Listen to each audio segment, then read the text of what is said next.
소태산 대종사님과 구인 제자에 대한 총론을 말씀드리도록 하겠습니다. 우리 세상 원불교를 창시하신 교조이신 우리 대종사님, 정산종급사께서는 친히 지으신 대종사님의 성비문에서 원각성존이라, 구주시라, 백억화신의 열애시라, 직군성이 대성이시라고 말씀하셨습니다.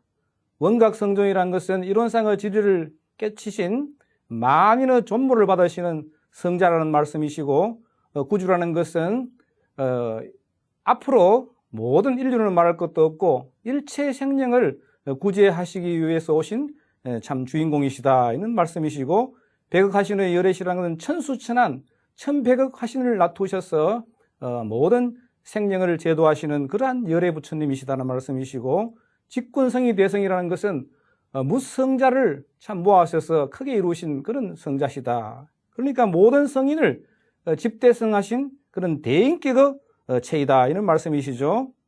우리 대종사님께서 바로 후천개벽시대의 주세불이시요 주세성자이심을 정산종사께서는 밝혀주셨습니다. 천주섭리사상연구회라는 학술단체에서 발간한 세계 역사의 대심판이라는 책에 이러한 특별한 내용이 실려 있어서 소개 말씀드리겠습니다. 석가를 교조로 하는 불교의 결실로서 이 땅에 환생하신 분이 바로 소태산 박중자빈자 박준빈 선생이다 이렇게 되어 있습니다. 누구라도 도의 경지에 들어가서 무형무체의 모양도 없고 몸도 없는 빛으로 자존하시는 스스로 존재하시는 하나님을 만나보고 난 다음에 유한한 문자로 표현을 해본다면 이론상으로밖에 표시할 수 없는데, 소태산 선생께서는 이를 깨달아서 불상의 자리에 모시게 되었다는 것입니다.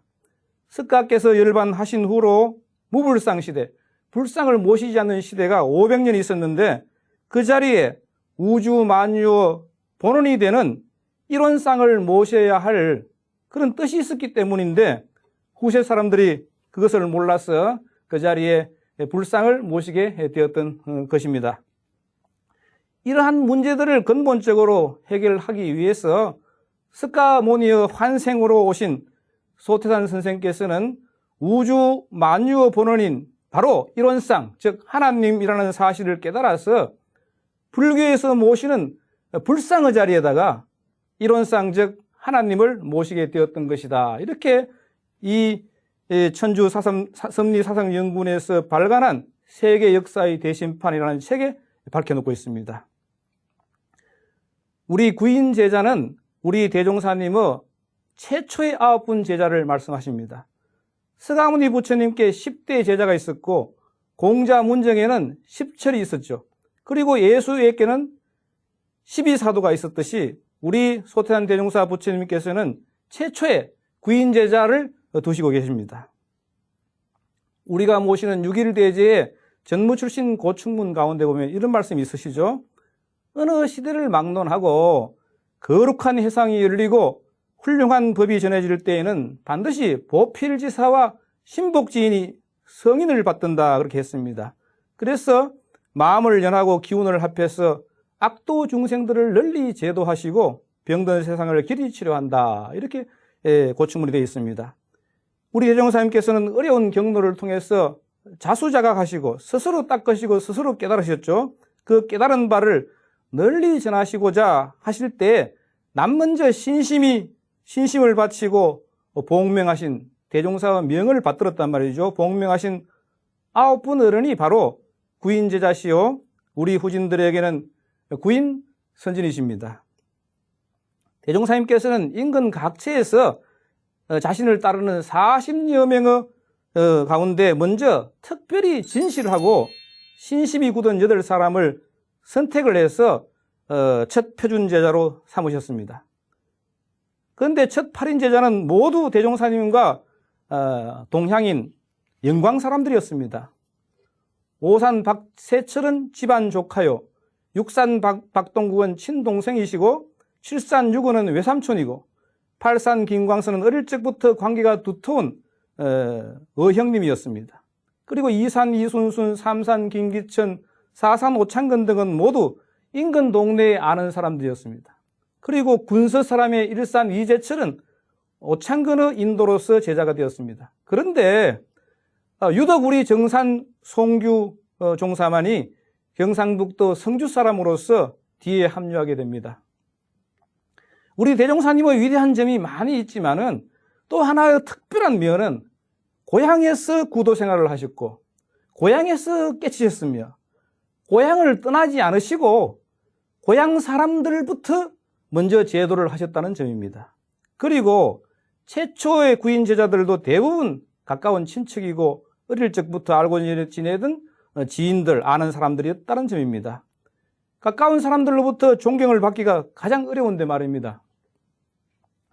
우리 소태산 대종사님께서는 10인 1단의 교화단법에 의해서 원기 2년 7월 26일에 원불교 교단 최초의 수의단을 조직하셨습니다. 단장에는 대종사가 되시고 건강간진 손이곤태 8방은 일산 이재철 선진부터 팔산 김광선까지 8인 제자가 맡았습니다. 그런데 중앙자리는 비워두시면서 중앙 제목은 뒤에 원방에서 올 것이다. 그렇게 말씀하시면서 사산 오창근으로 하여금 우선 대립토록 하였습니다. 우리 소태산 대종사님께서는 원기 2년 8월 달에 8제자와 함께 저축조합을 창설하십니다. 대종사께서 친히 조합장이 되시어서 단원들을 지도해서 금주단연 술을 끊게 만드시고 담배를 또 끊게 만듭니다. 그리고 공동 추력, 건금 전략 등의 신생활 운동을 권장을 해서 기금을 모으고 또 이웃 마을의 부호에게 빚을 얻고 그리고 또 당신의 사재를 정리를 해서 모두 합한 돈으로서 숯을 사두었습니다.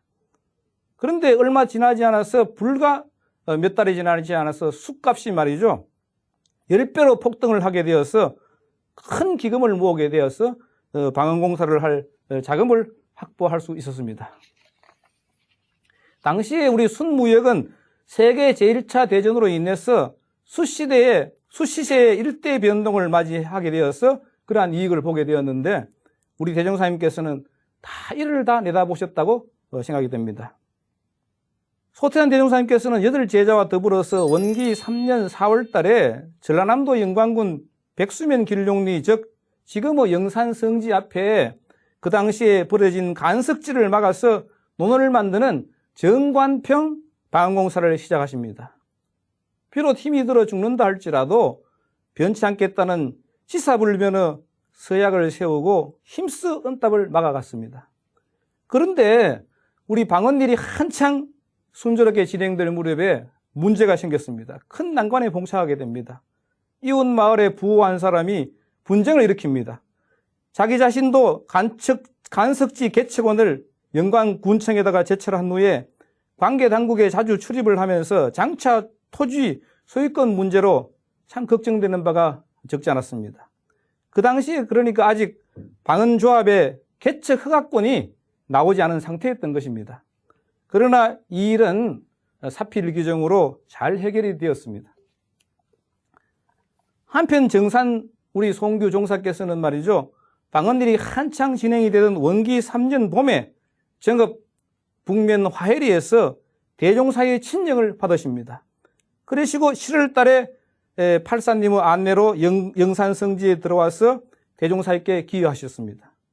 그런데 방언공사에는 나서지 않고 대종사의 명을 따라서 나주로는 옥녀봉 아래 미리 마련된 토굴에 머무시고 밤에만 나오시어 8인 단원과 더불어서 대종사님의 법설을 받들게 됩니다. 그런데 그때 일화가 정산종사께서는 토굴 속에 계시면서도 그때 정산종사의 편지를 받고 연락을 받고 경상도 성주 땅에서 아버님이 구산 송벽조 대이사께서 영광길룡리까지 아들을 찾아서 오시게 되는데 아버지가 오신 것을 보시지 아니하시고 토굴 속에서 알으셨다는 그런 일화가 있습니다. 우리 방언공사가 마무리될 무렵에 삼천리 전국 방방곡곡에서 3.1 운동이 만세소리가 울려 퍼지고 있었습니다.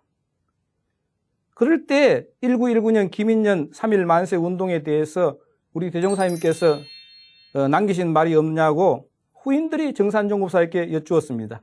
정산종사께서는 대종사께서 계백을 재촉하는 상도소리니 바쁘다 어서 방언을 마치고 기도드리자 이렇게 말씀하셨다고 전해 주셨습니다. 여기서 상도소리라는 것은 무엇입니까? 상도소리는 저도 시골에서 커서 잘 압니다만 동네에서 사람이 돌아가셨을 때 운구를 할 때 상녀에다가 모시고 갑니다. 보통 서민들은 그때에서는 살아생전에는 다 도보로 다녔기 때문에 수레를 타지 못했지 않습니까? 그래서 임금이 타는 수레를 죽으면은 돌아가시게 되면 한번 호사를 시켜주어서 임금이 타는 수레를 타게 합니다. 그것이 상녀입니다. 상녀가 운구를 할 때 나갈 때 제일 앞에 서서 상두꾼이 먹입니다. 막 요랭을 흔들면서 먹이거든요. 저도 어릴 때 그 소리를 들었는데 다 기억은 못합니다만은 이제 가면 언제 오나 화음차 가세 가세 어서 가세 화음차 이런 겁니다. 그래서 이 상도소리라는 것은 남 먼저 앞에서 제일 먼저 알리는 소리다, 외치는 소리다 이렇게 되어 있습니다. 원기 4년 봄에 방언공사를 마친 후에 정산종사를 포함해서 구인 제자는 다시금 대종사님의 명을 받들어서 창생제도와 세상 창립의 정신적 기초를 다지기 위해서 기도를 시작하십니다.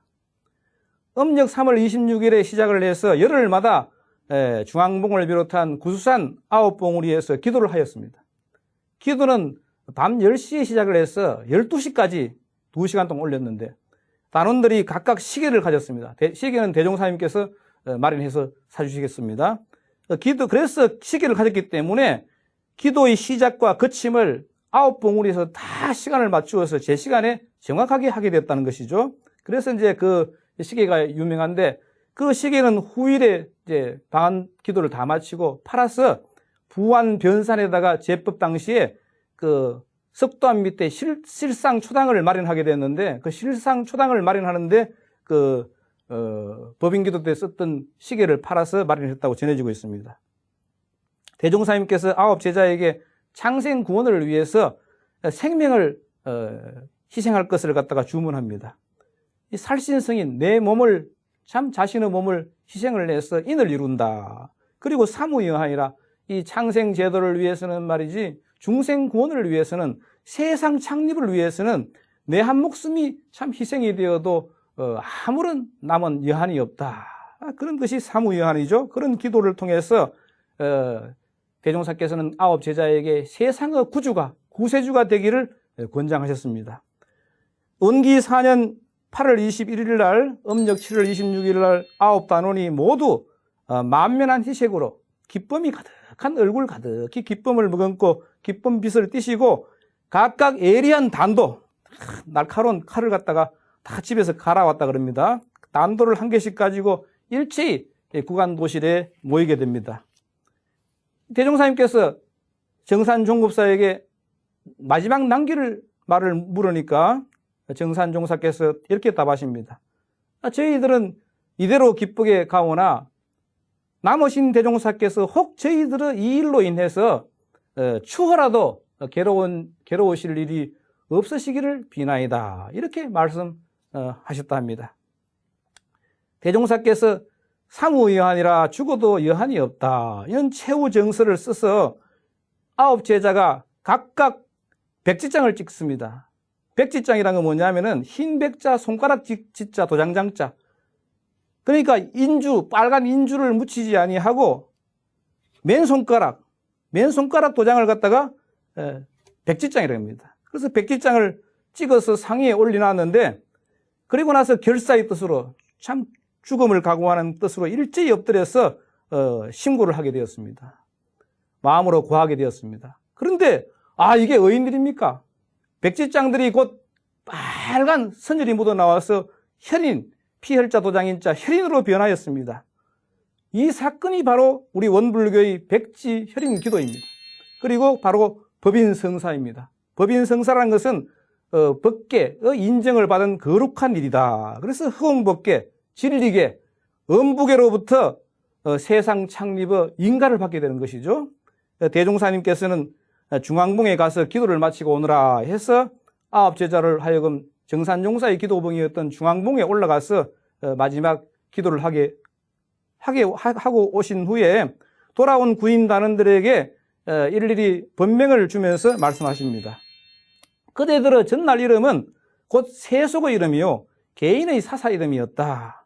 그렇지만 이제 새 이름, 그대들의 이름은 그 세속의 이름과 개인의 사사 이름을 가진 그 이름을 가진 사람들은 이미 죽었고 이제 세계 공명, 세계의 당당한 이름, 세계를 위해서 일할 떳떳한 공도자로서의 자랑스러운 이름을 갖다가 주겠다. 이렇게 하시면서 새 이름을 주어서 다시 살리는 바이니 상가 받들어 가져서 많은 창생들을 제도하라. 이렇게 해서 이것이 원불교 이제 법명의 유래가 된 겁니다.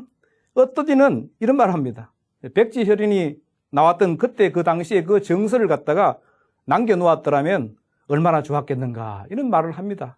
그런데 성스러운 종교의식에서는 말이죠. 이적을 다툰 성물, 참 그 성스러운 그런 참 물건이죠. 그런 것은 말이지 소화고청케 하게 되어 있어요. 소화고청이라는 건 뭐냐면은 불살라서 하늘에 고하게 되어 있단 말이죠. 그래서 지금 이제 남아있지 않는 것이죠. 그렇게 이해하시면 됩니다. 이 일이 바로 거룩한 백지혈인의 법인 성자였습니다. 이 구인의 기도와 법인 성사는 우리 원불교 전무 출신 정신의 뿌리가 되었습니다. 현재 우리 원불교에는 원기 96년 100년이 이제 내일 모레인데 지금 현재 전무 출신의 수가 한 2,000여 명에 달하고 있습니다. 그래서 이 전무 출신 정신의 뿌리가 바로 이 백지혈인의 법인 성사였습니다. 이 정신은 신성의 정신이요, 단결의 정신이요, 공익심의 정신입니다. 그래서 신성, 단결의 공심을 더욱 굳게 가지게 한 세상 건설의 일대 정신 작업이었던 것입니다. 이처럼 우리 소태산 대종사님께서는 구인 제자와 함께, 구인 선진과 함께 온갖 어려움을 극복하면서 일치 단결을 해서 무에서 유를 창조합니다. 아무것도 없는 맨 땅에서 말이지 큰 태산을 짓는 것이죠. 쌓는 것이죠. 그래서 평지조산의 역사다. 근교사업 평지조산이라 우리 원불교의 참 이 교단을 창건한 그런 참 부처님의 사업은 말이지 평지조산이다.